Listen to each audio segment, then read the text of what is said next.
안녕하십니까, 하이넬입니다. 오늘은 최근 이슈가 되고 있는 AI 관련한 ETF 두 가지를 한번 비교해 보도록 하겠습니다. 하나는 여러분도 아시는 유명한 ARKK이고요. 다른 하나는 최근 미주미 카페에 회원분께서 소개해 주신 TECB라는 AI 관련 ETF입니다. 오늘 한번 두 ETF를 비교해 보고 ETF에 대한 비교, 그리고 비교를 통해서 얻을 수 있는 건 뭐였는지 제 투자 가치 기준으로 한번 소개해 보도록 하겠습니다. 자, 그럼 지금부터 시작해 보도록 하겠습니다. 이 두 ETF는 공통적인 성격이 있는데요. 미주미의 위원님께서 힌트를 말씀해 주시고 방송에서 얘기해 주셨는데요. 바로 서로 지향하는 바가 같습니다. 한마디로 이노베이션, 혁신, 미래의 먹거리, 뉴, 새로운 것, 이런 거를 추구하는 기업들을 모아놓은 ETF입니다. 이전부터 운영했던 ETF가 바로 ARKK이고요. 최근에 런칭된 iShares의 ETF가 TECB입니다. 그래서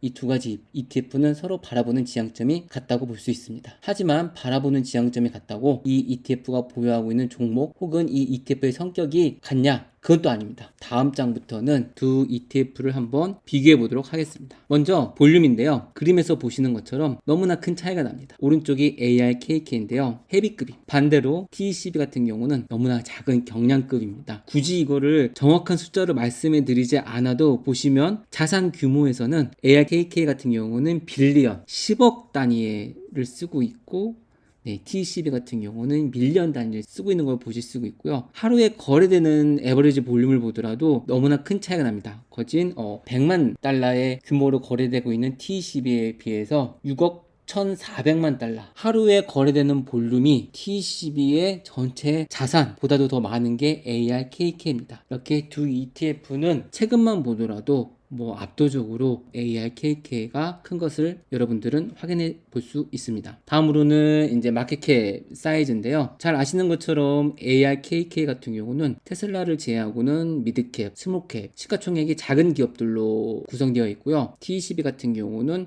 우리가 웬만하면 다 아는 빅테크 기업들이 포진되어 있기 때문에 그 얘기는 결국 뭐냐면은 S&P에 라지캡 기업들이 많이 있다라고 보실 수 있습니다. 그래서 TECB 같은 경우는 라지캡 비중이 많고 ARKK 같은 경우는 미드캡, 스몰캡 비중이 많다. 이렇게 보시면 됩니다. 다음으로는 앞에 있는 마켓캡에 이어서 동일하게 과연 홀딩하고 있는, 보유하고 있는 기업들을 보면요. 왼쪽이 TECB고 오른쪽이 ARKK입니다. 쉽게 말해서 TECB는 미주미 회원이라면 모두 다 아신 1번 기업, 2번 기업 위주로 되어 있고요. ARKK 같은 경우는 테슬라를 제외하고는 대부분이 3번 기업, 4번 기업으로 포진되어 있습니다. 개별 기업, 탑 10에 있는 개별 기업을 보시더라도 엔비디아, 아마존, 메타, 애플, 오라클, 마이크로소프트, 세일즈포스, 알파벳, 어도베, 제가 말씀드린 기업 중에서 모르는 기업이 없죠. 다음 오른쪽 보시면은 쇼피파이, 유니티, 블락, 또는 UiPath, 코인베이스, 자 이런 기업들을 포진돼 있어서 너무나 극명하게 나눠주고 있습니다. 1번 기업, 2번 기업 위주냐, 3번 기업, 4번 기업 위주냐. 다음으로는 안정성을 볼 수 있는, 변동성을 볼 수 있는 베타 값인데요. 얼마나 높은 롤러코스터, 그 다음에 얼마나 낮게 내려갈 수 있느냐라고 보실 수 있는데요. TCB 같은 경우는 베타 값이 1.16이고 ARKK 같은 경우는 1.69입니다. 쉽게 표현하면은 TCB는 조금 더 안마의자에 앉아서 안마를 받을 수 있는 그런 좀 약간은 심리적으로 편안한 투자가 될 수 있겠고요. ARKK 같은 경우는 스트레스를 좀 받을 수 있는 그러한 높은 변동성이 있다. 그래서 변동성이 큰 거에 대해서 만족감을 느끼고 이거를 투자하시는 분들은 ARKK가 오히려 맞으실 수도 있지만은 나는 오르고 내리는 거에 너무나 스트레스가 받고 너무 민감해 라고 하시면은 TCB가 베타 값이 작기 때문에 그냥 편안한 투자를 할 수 있는 ETF라고 설명해 드릴 수 있습니다. 앞에서 설명드린 두 ETF를 한 장으로 정리해 보면요. 그게 볼륨부터 베타 값까지 볼 수가 있는데요.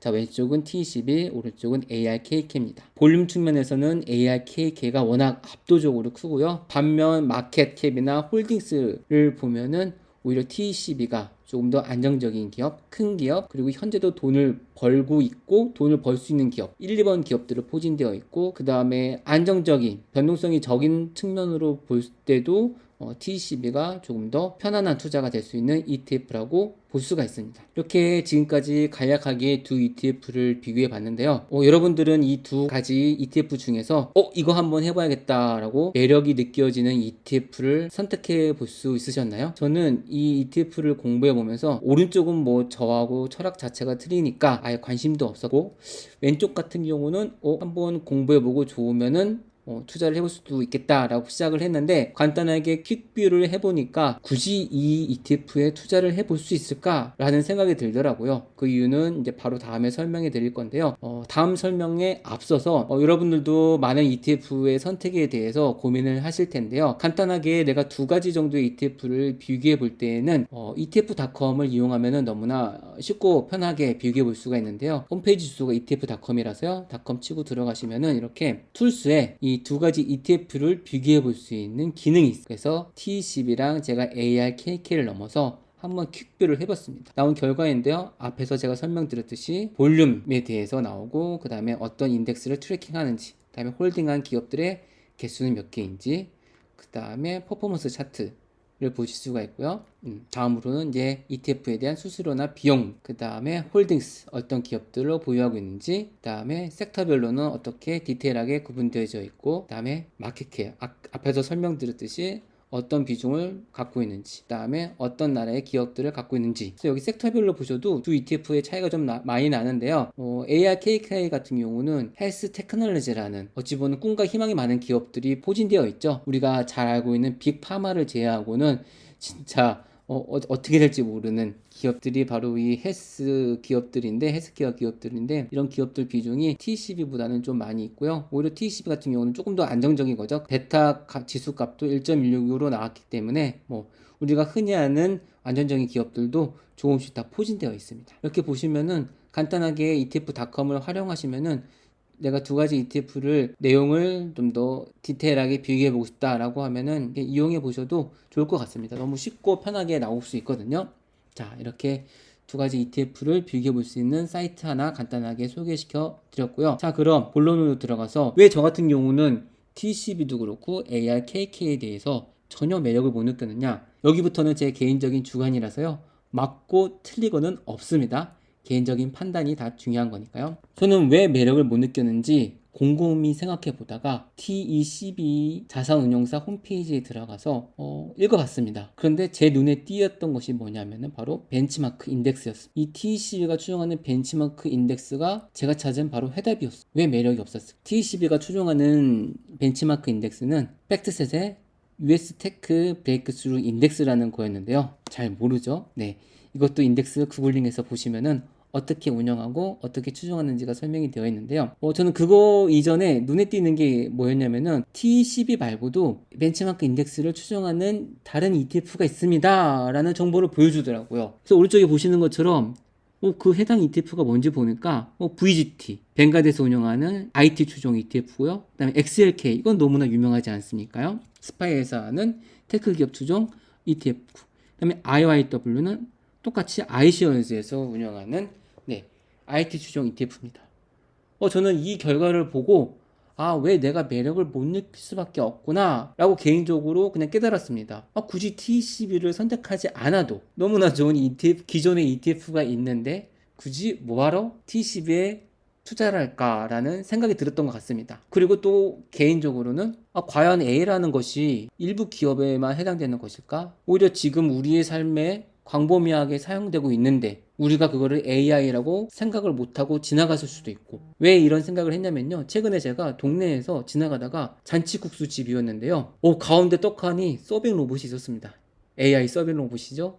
이렇게 AI라는 게 어느 일정한 특정 기업만 하는 거야? 라는 거에 대한 의구심. 그 다음에 현재의 기업들의 비즈니스에 있어서는 빈익빈 부익부가 워낙 극명하게 나눠져 있기 때문에 돈도 없고 돈을 못 버는 기업이 AI에 대한 투자 혹은 연구를 할 수 있을까라는, 결국에는 빅테크 기업이 할 수밖에 없거든요. 인력 수급, 인력을 충원하는 데서도 돈이 필요하고 또 R&D를 투자를 하는 것도 돈이 필요하고, 그럼 결국 T12가 특별하게 뭔가 진흙 속에 진주 기업을 발굴해서 모아놓은 ETF도 아니라는 것을 앞에서 홀딩스에서 확인을 했었고, 그런 종목을 홀딩스하고 있는 ETF라면 T12 말고도 워낙 검증이 잘 되어 있고 지금도 잘 운영되고 있는 다른 ETF도 있는데 라는 생각이 들어서 제가 T20이라는 ETF에 대해서 매력을 못 느꼈구나 라는 결론을 이르게 되었습니다. 그리고 저는 이 두 가지 ETF를 비교해 보면서 A가 좋아, B가 좋아 이거에 대한 결론을 도달한 게 아니라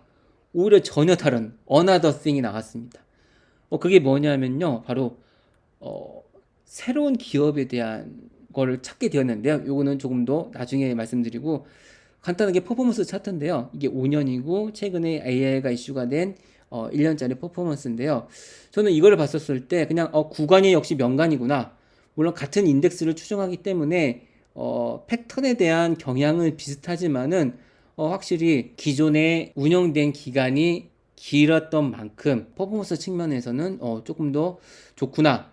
저는 이 숫자보다는 이 기울기가 조금 더 마음에 들더라고요. 1년짜리를 봤었을 때는 뭐가 우세하냐면 ARKK가 우세합니다. 그러니까 분위기를 타서는 진짜 롤러코스터로 갑자기 올라갈 수가 있지만, 만약에 진짜 이 회사의 본 가치가 드러나는 시점이 되게 되면은, 미국 시장 같은 경우는 누누이 위원님이나 부사님께서 말씀해 주시지만 실적이 뒷받침 안 되는 기업은 여지없이 시장에 외면을 받게 되거든요.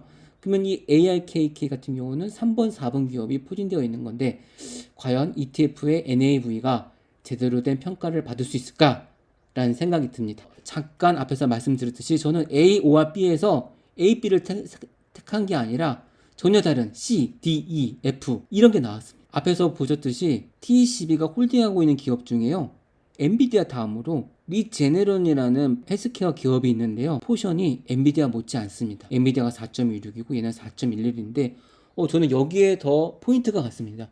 도대체 어떤 기업이길래 AI 하면은 이꼬르 엔비디아라고 시장에서 다 알고 있는데 그 엔비디아만큼 포션을 많이 갖고 갈 수 있는 기업인가 라는 거에 저는 더 관심이 갖게 될 수밖에 없었고, 오히려 두 ETF를 더 깊게 스터디하는 것보다 요 리제네럴이라는 기업을 한번 알아보자 라는 결론에 이르렀습니다. 그 해당 회사의 홈페이지를 가면요, 여기서 보시는 것처럼 나와 있습니다. 헬스케어 바이오 기업이기 때문에요, 저 같은 일반인은 며칠을 파도 뭐 하는 기업인지 모를 겁니다. 하지만 저는 홈페이지에서 다음과 같은 키워드에 주목을 했습니다. 라이프 체인지, 파이프라인, 그 다음에 어프로브드 된 메디신이 있다. 라이프 체인지를 통해 갖고 AI ETF가 이 기업을 선택할 수밖에 없었구나 라는 것을 추측할 수 있었고요. 그 다음에 파이프라인과 어프로브된 메디슨을 통해 갖고 이 기업이 돈을 못 버는 기업은 아니구나, 기본적으로 돈을 벌 수 있는 구조는 되어 있고, 그 다음에